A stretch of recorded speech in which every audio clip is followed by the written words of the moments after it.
let's introduce an important term for what we just did, namely overriding. And we'll contrast that with what we saw earlier, which was overloading.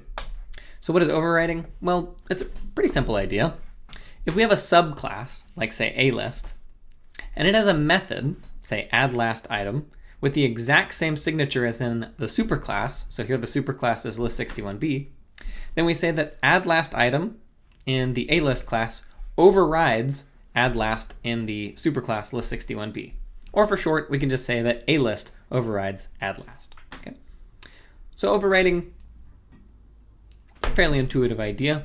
So let's compare it with what we saw before, which was overloading. So I have a different overriding example here where we have an interface called animal. It has a make noise method.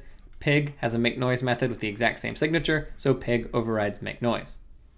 Okay, well, what's overloading? Well, overloading is when we have multiple methods with the same name, but different signatures. Okay, so for example, if we have public class dog, which implements animal, and it has a make noise method that takes an argument of dog type so that you react to other dogs differently than when you're just talking to yourself, then we say that make noise is overloaded. And unlike before, we said like A overrides B, with overloading, we just say that the method in general is overloaded. It's not someone's overloading somebody else. It's just overloaded. And the mnemonic I use for this is just imagine that too many people are using the power at one time and the circuit breaker trips. In that case, the circuit breaker was overloaded. It's not that someone overloaded somebody else. The whole thing was just overloaded. Okay, just a mnemonic I use sometimes. But this is actually also true, by the way. This idea of overloading still applies in situations where there's no inheritance at all.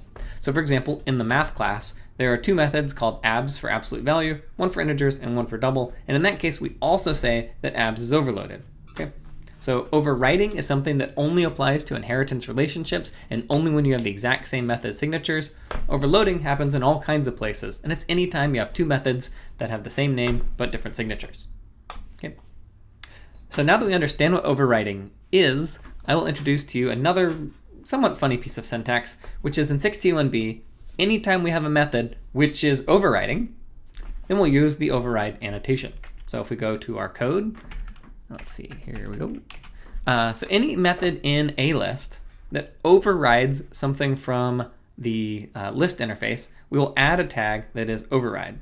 Okay, so that does not override, that's a constructor, that's a private method, but this overrides. So I'll add override, I'll add override here, I'll add override here, I'll add override here, and here. Is this fun? I think it's fun. Override, add first, and get first. Okay, so I've added override in all of these locations. Now, why did I do that? Well, the only effect of this tag is that if I'm not actually overriding, then it won't compile. So for example, let's say we go up here and we try to say that resize is overriding. We will say error. Or we'll see that it gives me an error and says, does not actually override. Okay, so it might seem a little silly, like a useless tag that we are applying here, but it turns out this is actually something useful. So even though it has no effect other than controlling whether or not you compile, I still think it's useful for a couple of reasons. Okay, so one reason is it protects against typos. So for example, let's suppose I think that I've written, I don't know, like I'm typing this out and I write add first sit. So because I have a typo here, when I put the override tag, it says, oh, actually, you know what? You're not overriding. There is no add first sit method. Look, I look in list61b, no first sit. Okay, so it's a way to catch typos. And then another reason is just convenient for the programmer to be able to see that override tag and say, oh, okay, I'm remembering now, this is a method that came from up higher. So it could be handy for thinking about what's going on. Now, it's an important note that even if you do not use the override tag, you're still overriding. So this is not something that enables overriding. It's just a marker to remind yourself that you have done so. Okay, so that's it for this terminology. And I know this lecture is a little jargony, but that's just kind of how it goes with inheritance.